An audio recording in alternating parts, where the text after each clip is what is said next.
Hi guys, আজকে সাবুর খিচুড়ি বানাচ্ছি কারণ আজকে আমার অমাবস্যা। আজকে তো অন্ন খাবো না, তার জন্য যে সাবুটা একটু ভেজে ধুয়ে রেখেছি, মুগের ডালটাও ভেজে ধুয়ে রেখেছি। ফোড়নের জন্য নিয়ে রেখেছি গোটা জিরে, শুকনো লঙ্কা আর তেজপাতা। গুঁড়ো মশলা হিসেবে দিচ্ছি চিনি, জিরে ধনে গুঁড়ো, নুন, হলুদ, লঙ্কার গুঁড়ো। স্বাদ অনুযায়ী নুন, চিনি আর হলুদটা নিয়েছি। আর এখানে সবজিতে নিয়েছি ফুলকপি, ঝিঙে, কুমড়ো, আলু, পটল, টমেটো, আদা কুচি আর চেরা কাঁচা লঙ্কা। রান্নাটা এবারে শুরু করব। তার জন্য কড়াই নিয়ে নিয়েছি। কড়াইয়ে সরষের তেল দিয়ে ভালোভাবে গরম করে নিচ্ছি তেলটাকে।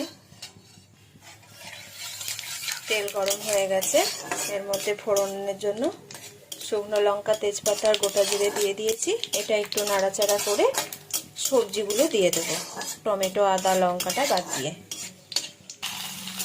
সবজিগুলো দিয়ে একটু ভালোভাবে নাড়াচাড়া করে নেবো, একটু লাল করে ভেজে নেবো। একটু ঢাকা দিয়ে দেবো, তাহলে কি সবজিগুলো একটু সেদ্ধ হয়ে যায়। সবজিটা ভাজা হয়ে গেছে, এবার টমেটো, আদা, লঙ্কাটা দিয়ে দিলাম। এটাকে একটু নাড়াচাড়া করে গুঁড়ো মশলাটা দিয়ে দেবো। গুঁড়ো মশলা দিয়ে দিয়েছি, এবারে একটু জল দেবো। এবার এটাকে একটু কষিয়ে নেব ভালোভাবে, তারপরে সাবু আর ডালটা দেব। মশলাটা একটু কষানো হয়ে গেছে, এবারে ধুয়ে রাখা সাবুটা দিয়ে দেব, ডালটাও দিয়ে দেব। সাবু আর ডাল দুটোই দিয়ে দিলাম। এবার এটাকে একটু নাড়াচাড়া করে জল দিয়ে দেব। পরিমাণ মতো জল দিতে লাগবে, যাতে এটা সেদ্ধ হয়ে যায় ডালটা আর সবজিটা। সাবুটা সেদ্ধ হতে বেশিক্ষণ টাইম লাগবে না, কারণ সাবু এমনিতেই তাড়াতাড়ি সেদ্ধ হয়ে যাবে।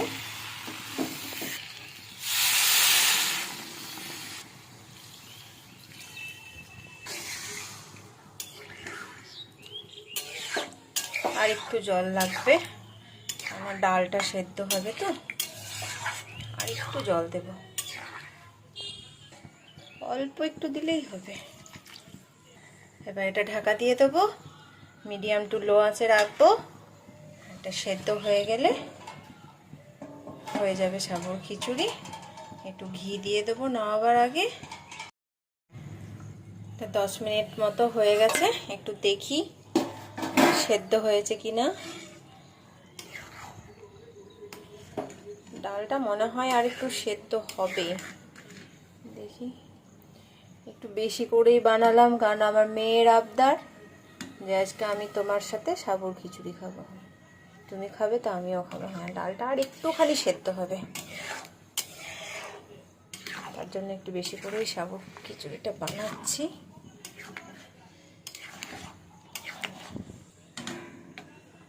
আর 5 মিনিট ঢাকা দিয়ে রাখি, তারপরে দেখি।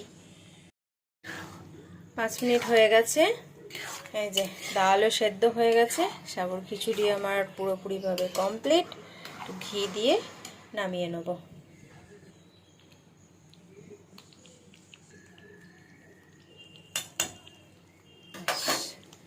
এটা নাড়াচাড়া করে ঢাকা দিয়ে নামিয়ে দেব।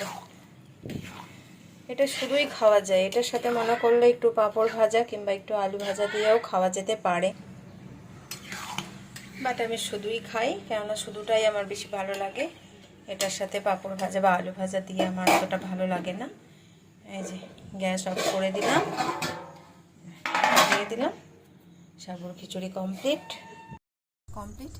মেয়েকে দিই, দেখি কেমন হয়েছে বলে।